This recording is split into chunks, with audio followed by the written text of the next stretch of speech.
सामूहिकपणे अधिकारी त्यांना असं वाटतं की हे काम आपलंच आहे आणि मंत्र्यांना काही समजत नाही, त्यामुळे त्यांच्या अस्वस्थता होती. पण माझ्या स्वभावाप्रमाणे मी त्यांना सांगितलं की मंत्री मी आहे, तुम्ही नाही आहे, मी म्हणेन तसंच तुम्हाला केलं पाहिजे. आणि ते टेंडर निघालं, 4 लोक सहभागी झाले आणि ते टेंडर हैदराबादमधल्या मेधा इंजीनियरिंग कंपनीला मिळालं. और 11,000 करोड़ का काम 5,200 करोड़ में हुआ और 5,000 करोड़ बच गए. मला ब्रह्मपुत्रेवर मी 6 पूल बांधतोय, गंगेवर 6 पूल बांधतोय. सगळ्यात मोठा म्हणजे 1 लाख करोडचा दिल्ली मुंबई एक्सप्रेस हायवे 1300 किलोमीटरचा, आणि हा अर्धा पूर्ण झालेला आहे आणि पुढल्या वर्ष सव्वा वर्षात तो पूर्ण होईल. आणि तो मुंबई पुणा हायवेपेक्षा दुप्पट मोठा आहे, दुप्पटही नाही, त्याच्याहून जास्त मोठा होईल. आणि सिमेंट कॉन्क्रीटचा आहे आणि 13 तासात मुंबईपासून दिल्लीला जाता येईल. परंतु ज्यावेळी गंगेचं काम मिळालं त्याच्यात मला खूप आनंद होता. आणि यावेळी मी जे कुंभमध्ये गेलो तो किशोरजींनी सगळ्या साधू संतांना एकत्रित केलं, शंकराचार्यांना एकत्रित केलं आणि मला सांगितलं की तुला इथे यायचं आहे. आणि मी जेव्हा त्या कार्यक्रमाला गेलो तेव्हा सगळ्यांनी माझं सत्कार केला, स्वागत केलं, कारण यावेळी पहिल्यांदाच गंगा शुद्ध होती, अविरल होती आणि निर्मल होती. त्या सगळ्यांच्या डोळ्यावर एवढा आनंद होता की त्यांनी सगळ्यांनी मला आशीर्वाद दिले, याची मला खूप धन्यता वाटली. मी जेव्हा जलमार्ग बांधायला सुरुवात केली तेव्हा अर्थमंत्री अरुण जेटलींकडे मी एकदा गेलो, त्यांना म्हटलं की याकरता 500 कोटी रुपये द्या.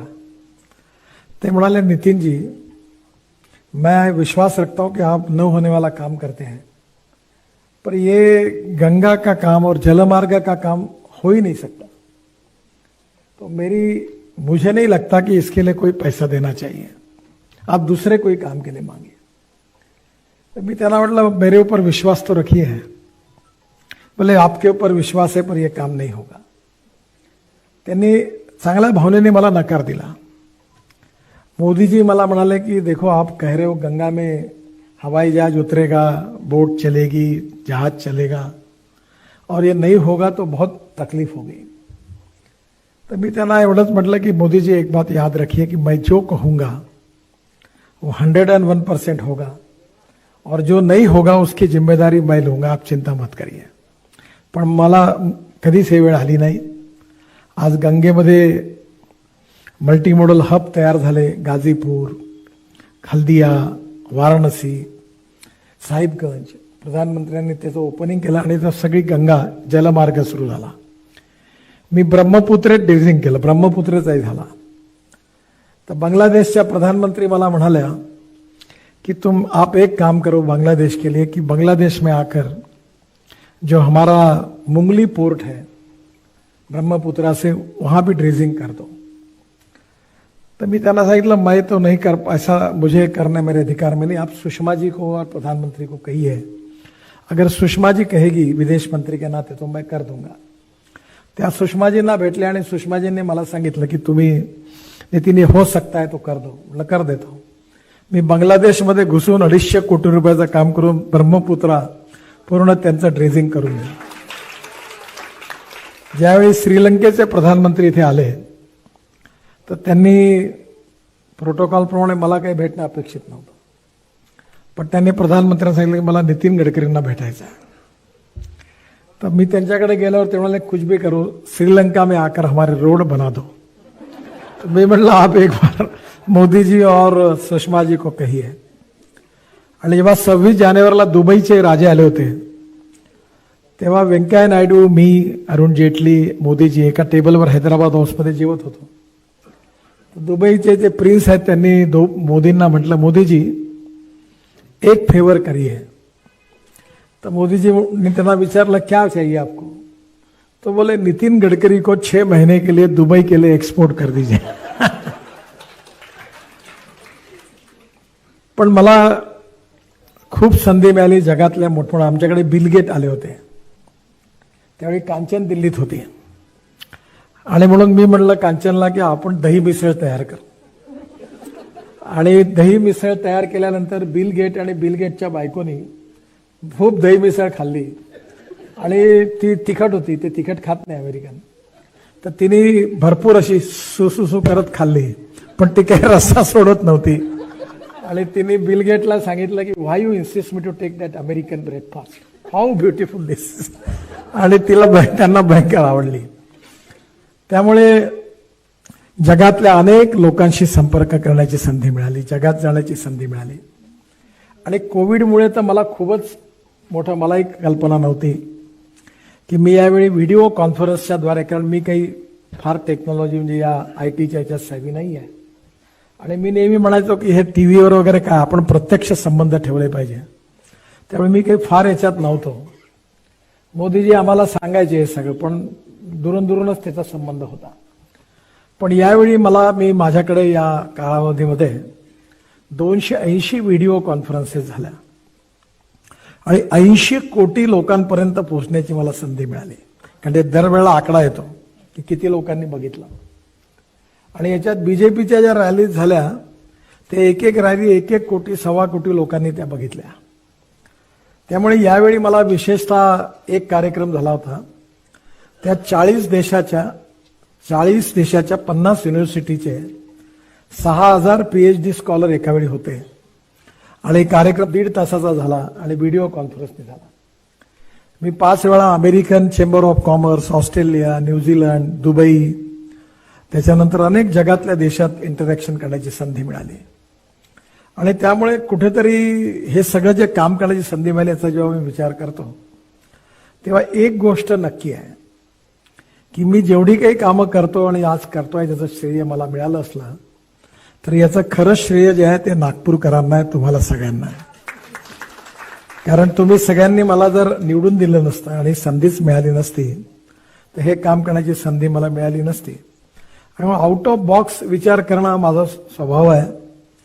आता मी एक ब्रॉडगेज मेट्रो तयार करायचं ठरवलं आहे आणि ती नागपूर, अमरावती, नरखेड, नागपूर आणि नागपूर, चंद्रपूर, गोंदिया, नागपूर आणि नागपूर पासून रामटेक, नागपूर पासून छिंदवाडा आणि नागपूर पासून बैतूल अशी ती आहे आणि नागपूर पासून वडसा. तर मला देवेंद्रजींनी त्यावेळी आमच्या प्रकल्पाला स्वीकृती, कारण महाराष्ट्र सरकारची त्यात मेट्रोमध्ये शेअर आहे, पण नंतर ते अडकलं, आता त्याला मान्यता मिळाली. जेव्हा ही मिळाली त्यावेळी माझ्या मनात विदर्भाचा विकास झाला पाहिजे आणि विदर्भातल्या लोकांना रोजगार मिळाला पाहिजे ही भावना होती. आणि मी मेट्रोच्या सगळ्या लोकांना बोलावलं, म्हटलं माझ्या डोक्यात कल्पना आहे की जशी इंडिगो आहे, स्पाइस जेट आहे, तसं नागपुरात आता प्रसन्न ट्रॅव्हल, प्रकाश ट्रॅव्हल, तशा ट्रॅव्हलचे मेट्रो तयार झाली पाहिजे. बनवारीलाल जी, हम लोग अभी 30 मेट्रो, एक मेट्रो प्राइवेट व्यक्ति को विदर्भ के देने वाले हैं और उसको ये मेट्रो की स्पीड 140 किलोमीटर प्रति घंटा है. यानी वर्धा से नागपुर 35 मिनट में और अमरावती 1 घंटा 10 मिनट में होगा.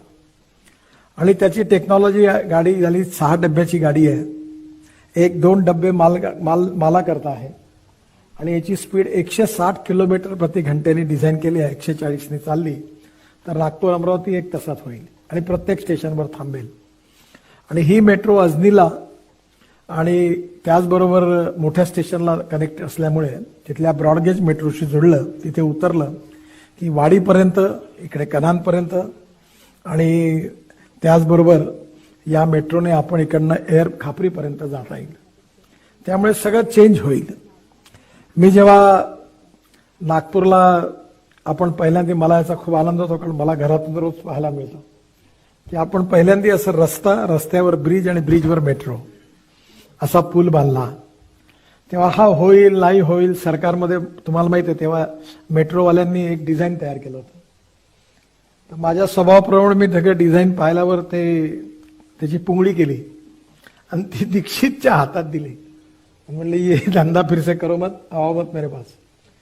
ये वेंकट रमन करके जो L&T का डिजाइनर है, उसी का ही डिजाइन चाहिए, उसी को बुलाओ और वो भी मुझे डबल डेकर चाहिए और वही डिझाईन बनके आपको बनाना पडेगा.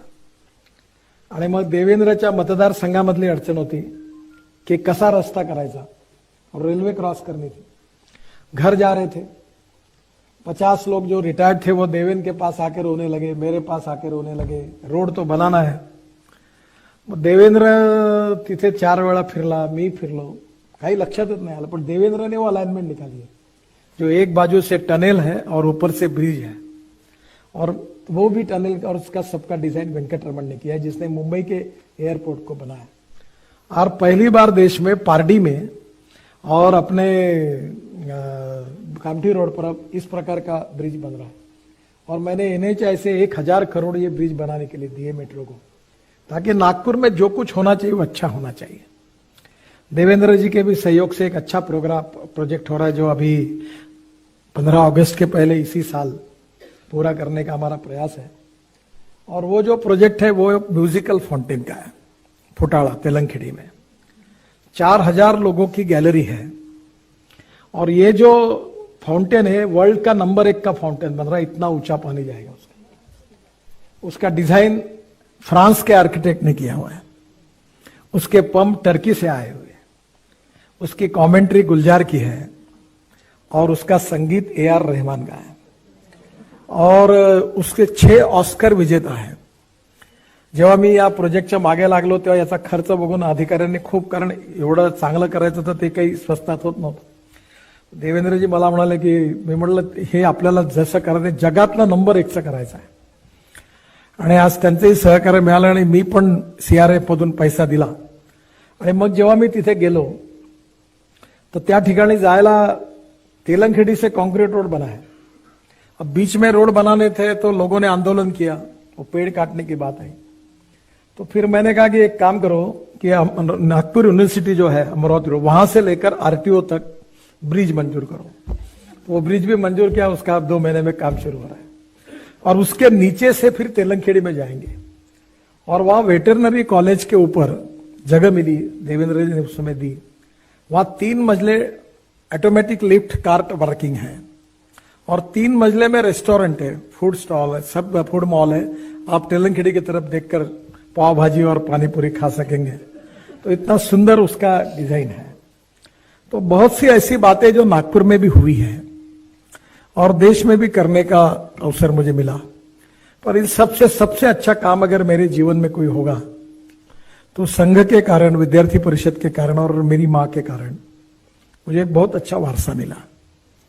आज भी मैं कितने भी कठिन परिस्थिति में हूं, आज तो नहीं हूं पर बीच में था, तो कर्जा निकालकर भी मैंने लोगों की सेवा की है. तो कम से कम 12 से 12.5-13 हजार हार्ट के ऑपरेशन मैंने मुफ्त करके दिए. और मेरे जीवन का सबसे आनंद का क्षण है कि 100 लोग ऐसे थे जो दोनों पैर उनको नहीं थे. तब जर्मनी से, वो डॉक्टर कामदार मेरे साथ काम करता है, जर्मनी से हमने पैर लाए और 100 लोगों को जोड़ दिए. और जोड़ने के बाद उसमें से कोई बुलेट चलाने लगा, कोई दौड़ने लगा आम आदमी जैसा. जो पहले सोए थे, कुर्सी पर भी बैठकर चल नहीं सकते थे, तो उनके चेहरे की खुशी देखी, तब मुझे लगा कि ये जीवन का सबसे बड़ा काम है. तो निश्चित रूप से ये जो सेवा का काम है वो करने का मुझे विशेष रूप से आनंद है. एक काम मैं अभी तक कर नहीं सका, उसका मुझे अस्वस्थता भी है, चिंता भी है, पर मैं हारूंगा नहीं. क्योंकि मैं आज तक लाइफ में कोई पत्रकार मुझे सवाल ही नहीं पूछ सकता कि आपने ये घोषणा की, हुआ कि नहीं हुआ. मैं जो बोला है वो मैंने लगभग 100%, 1% किया है. और नहीं होता तो ललकार के कस्तूरचंद पार्क पर खड़ा होकर बताया कि ये काम मुझे करना नहीं है, मैं नहीं करूंगा. तो इसका भी संकोच नहीं किया है. वो काम है कि विदर्भ में किसानों की आत्महत्या होती है, और ये आत्महत्या रोकने का प्रयास हम लोग कर रहे हैं. उसके लिए मैं काफी काम कर रहा हूं और मैंने अपने जीवन का काफी समय इसके लिए खर्चा किया है. पर अभी भी उसमें जैसी चाहे वैसी सफलता नहीं मिली है. आज भी गांवों में बहुत स्थिति खराब है, और इसलिए अब मैंने तय किया है कि अब गांवों का विकास होना चाहिए. हमारे देश में एग्रीकल्चर, रूरल, ट्राइबल, यहां बहुत गरीबी, भूखमरी और बेरोजगारी है. गढ़चिरौली जिले के लिए कल ही मैं बैठा था, बहुत बुरी अवस्था है. और उन लोगों का कैसे विकास हो, वो हमारे साथ कैसे आए, और किसानों की आत्महत्या कैसे कम हो, ये मेरे लिए बहुत चैलेंजिंग काम था. सरकार में भी करती है, बाकी लोग भी करते हैं. मैं भी हमारे एग्रो विजन के द्वारा हम लोग बहुत कोशिश कर रहे हैं, थोड़ी बहुत सफलता मिली है। और मेरा सपना है कि इस देश के किसान पेट्रोल डीजल का पर्याय देंगे, वो भी सपना पूरा हुआ होते देख रहा है। मैं बड़े बड़े कंपनियों के एमडी मेरी बहुत डांट खा चुके हैं।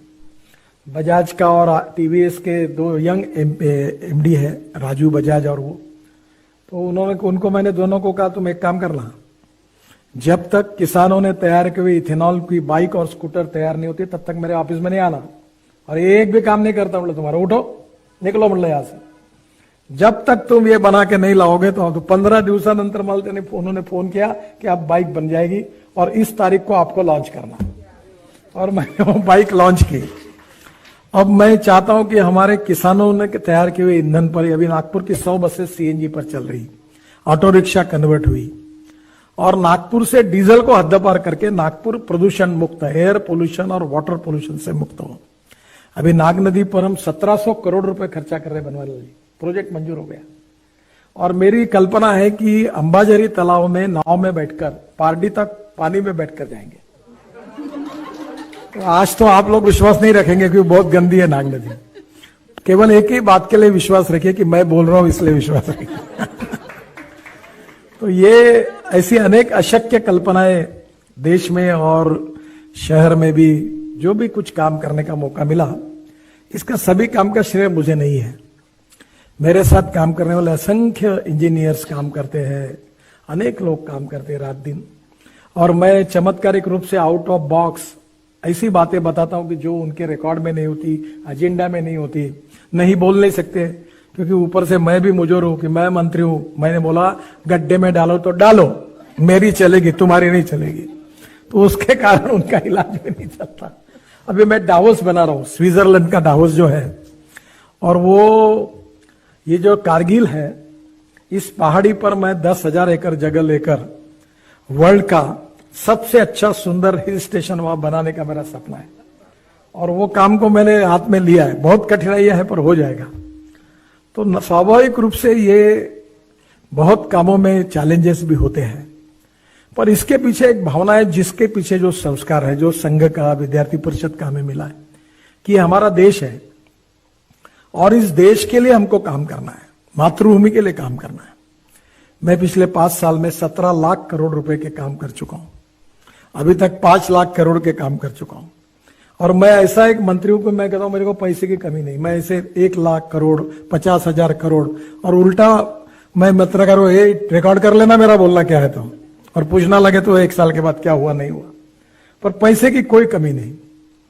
मैं अक्सर ये कहता हूं कि इच्छा शक्ति चाहिए, देशभक्ति चाहिए, कमिटमेंट चाहिए, हम इस देश को बहुत आगे ले जा सकते हैं, और जो मोदी जी का सपना है आत्मनिर्भर भारत का, वो पूरा हो सकता है। और इसके लिए जो संस्कार हैं वो सबसे महत्वपूर्ण है। और आज ये राष्ट्रीय सेविका समिति का कार्यालय, मौशी जी का प्रतिमा यहाँ है, और संघ, विद्यार्थी परिषद, ये सब संस्कार यज्ञ जो है ये व्यक्ति को निर्माण करने वाला है। आज जो पुरस्कार नलिनी ताई के नाम से मुझे मिल रहा है, मेरा इस परिवार से व्यक्तिगत परिचय था। डॉक्टर देव पुजारी संसर के, वो हमारे संघ चालक भी थे, बीजेपी का भी काम करते थे, बहुत तपस्वी समर्पित कार्यकर्ता थे। और मैं अनेक बार मध्य प्रदेश के भी बीजेपी के काम के लिए संसर जाता था, उनके घर अनेक बार रुका हूं, और पूरा समर्पित जीवन करके गुरु जी के प्रति उनकी बहुत श्रद्धा थी। और यहाँ यशवंत स्टेडियम के सामने वो रहते थे, और नलिनी ताई और डॉक्टर साहब का भी मेरा काफी परिचय था। आज उनके बच्चे अच्छे डॉक्टर हैं। बॉम्बे हॉस्पिटल में जो न्यूरो सर्जन है उसका तो दुनिया में नाम है, इनका भी बहुत अच्छा काम है। पर डॉक्टर जी ने अपना संपूर्ण जीवन इस परिवार में पूरा संघ के लिए दिया था। और हमारे जैसे देवेन और मेरे जैसे लोग अभी उनको कम उम्र में हमें बहुत प्रतिष्ठा सम्मान मिली, पर यह प्रतिष्ठा सम्मान मिली, सत्ता मिली, इसका श्रेय केवल हमारे कर्तृत्व का नहीं है।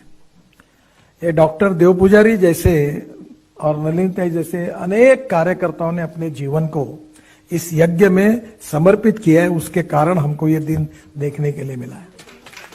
क्योंकि उस समय परिस्थिति बहुत खराब थी, प्रवाह उल्टा था, 3 बार मैं वो कमलनाथ के खिलाफ चुनाव लड़ने के लिए वहां भाजपा के इसमें हमारा चुनाव खत्म होकर वहां जाता था। 1,500 हजार कार्यकर्ता नागपुर से, कितने झगड़े होते थे, मारपीट होती थी, कितने हाथ पैर टूटते थे और क्या क्या मध्य प्रदेश उस समय छिंदवाड़ा जिले में होता था, मुझे याद है। और मुझे कमलनाथ कहते थे कि तुम मेरे दोस्त तो एक ही काम करना, छिंदवाड़ा मत आओ। मैंने बोला ऐसा कैसे होगा, हमारी पार्टी है तो मैं तो आऊंगा ही। और डॉक्टर देव पुजारी का घर हमारे कार्य का केंद्र था। उन्होंने संघ का काम समर्पित भाव से किया, भारतीय जनता पार्टी का, जनसंघ का किया, और जीवन भर प्रवाह के खिलाफ उनका परिवार अपना जीवन, अपना घर दार, पैसा, सब धन, प्रैक्टिस छोड़ छाड़ करके पहले प्रायोरिटी संघ, ये इस परिवार की विशेषता थी। और मैं उससे नजदीक से जानता था और इसलिए उनके स्मृति में पुरस्कार। और शिवांगी ताई, मैंने अभी तक कोई पुरस्कार के कार्यक्रम में और सत्कार के कार्यक्रम में मैं जाता ही नहीं, बिल्कुल नहीं जाता, क्योंकि मुझे कभी कभी बोलना नहीं चाहिए, पर मैं बोलता हूं लोगों को कि सत्कार और श्रद्धांजलि की सभा में बहुत सामने होता है, तो मैं ये कार्यक्रम में आता ही नहीं। जो होगा वो जनता जो करेगी तय करेगी। पर आपने मुझे बड़ा, दावपेच तो नहीं कहूंगा, पर आपने बड़े हिसाब से मुझे ट्रैप किया ताकि पर मुझे एक बात की खुशी है, पुरस्कार बहुत मिले मुझे, अंतर्राष्ट्रीय पुरस्कार मिले, बाकी भी मिले, पर यह पुरस्कार इसलिए है कि डॉक्टर देव पुजारी और नलिनी देव पुजारी जो परिवार हमारा एक समर्पित परिवार था संघ विचारों का, उनके स्मृति प्रीत्यर्थ पुरस्कार है। और पद्मगंधा प्रतिष्ठान जो है, आपके प्रति मेरी श्रद्धा है, क्योंकि आपने गुरुजी के प्रति, बाकी इतने विषयों पर नाटक लिखे, साहित्य लिखा, उसके पीछे एक वैचारिक प्रेरणा है राष्ट्रीय पुनर्निर्माण की। और उस पारिवारिक भाव से मैं आपको नहीं भी नहीं बोल सका। ये मेरा सत्कार नहीं है, बनवारीलाल जी मेरे से बहुत सीनियर है और बहुत से सीनियर लोग हैं, हमारे खांडवी जी बैठे हैं, इसी बाजू में जनार्दन स्वामी जी का हमारा जो उनकी समाधि है, और जनार्दन स्वामी जी का मेरे घर पर बहुत आशीर्वाद रहा है। वो सबसे पहली बार जब नागपुर आए तो हमारे घर पर आए थे, मेरी आई माँ उनकी शिष्य थी, और स्वामी जी ने मुझे बचपन में अनेक बार सिखाया, दटाया, योगासन करने के लिए मैं सुनता नहीं था तो मुझे जबरदस्ती सिखाते थे। और माँ का भी बहुत समर्पण था स्वामी जी के प्रति, और इसलिए अक्सर मैं हर बार जब भी माँ का जिस दिन श्राद्ध होता है उस दिन दर्शन के लिए आता हूँ। और पिताजी के गुरु थे माधवनाथ महाराज, तो इतवारी में खटी गली वो इसमें उनका था स्मारक, वहां भी जाता हूँ। और मुझे दोनों जगह जाकर उस दिन माँ की विशेष रूप से यहाँ याद होती है कि उसने बहुत प्रतिकूल स्थिति में जो संस्कार दिए, उसने जिस प्रकार के संस्कार दिए, उसी के कारण आज मैं जो कुछ हूँ उसके कारण हूँ। और संघ और विद्यार्थी परिषद ने, क्योंकि मैं कहता हूँ कि ना मैं जीनियस विद्यार्थी हूँ, ना मेरे स्टूडेंट हूँ, ना इंजीनियर हूँ। बहुत लोगों में गलत फहमी है कि मैं बहुत एक्सपर्ट इंजीनियर हूँ, पर मुझे कोई समझता नहीं। मैंने अपने घर में घर बनाया था तो बेडरूम में पिलर आ गया पलंग के बाजू में, तो मैं कोई इतना ज्ञानी नहीं हूँ, पर मैं बुलडोजर हूँ, काम करने में ताकत रख के करते रहा हूँ, और कोई मेरा मेरिट का बैकग्राउंड भी नहीं है। मैं मजाक में कहता था कि सिनेमा सामने से और नाटक पीछे से देखने वालों में से हम थे तो 3rd क्लास में ही सिनेमा देखते देखते हमारे महल में रहने वाले लोग थे हम लोग, तो 85 पैसे में सिनेमा होता था। एक बार मैं एक सिनेमा के लिए मेरे मित्रों के साथ गया था, तो पहले दिन था, तो हमारी शर्यत लगी, तो श्याम टॉकीज जो टॉकीज है वहां, तो यहां से उस दरवाजे तक हम जमीन पर पैर न रखते हुए लोगों के ऊपर चढ़ते चढ़ते अंदर गए थे। तो वो सामान्य व्यक्ति करके जीवन में बुधवार बाजार में मैं कहता हूं कि जब तक सब्जी बेचने वालों का आवाज नहीं आता हमको नींद ही नहीं लगती। अभी हम लोग दूसरी जगह पर हैं, तो जब अभी महल में जाएंगे जल्दी उसकी राह देख रहे हैं, तो पूरा महल का भी अपना एक कैरेक्टर है। और इसलिए स्वाभाविक रूप से बहुत बचपन से ही सब लोगों का प्रेम मिला, संस्कार मिले, आशीर्वाद मिले, आप जैसे लोगों के आशीर्वाद मिले, और जिसके कारण ही बहुत कुछ काम करने की अवसर भी मिला, संधि भी मिली है। मैं आपके नागपुर के जनता के प्रति ये ऋण भी व्यक्त करता हूं, और आप सबका आशीर्वाद और देश के लिए अच्छा काम करने की शक्ति और प्रेरणा देगा, इस विश्वास के साथ पद्मगंधा प्रतिष्ठान को, डॉक्टर शुभांगिताई बड़े बड़े उनको भी और उनके सभी कार्यकारिणी को भी मैं उनके प्रति आभार व्यक्त करता हूं। बहुत बहुत धन्यवाद। नमस्कार।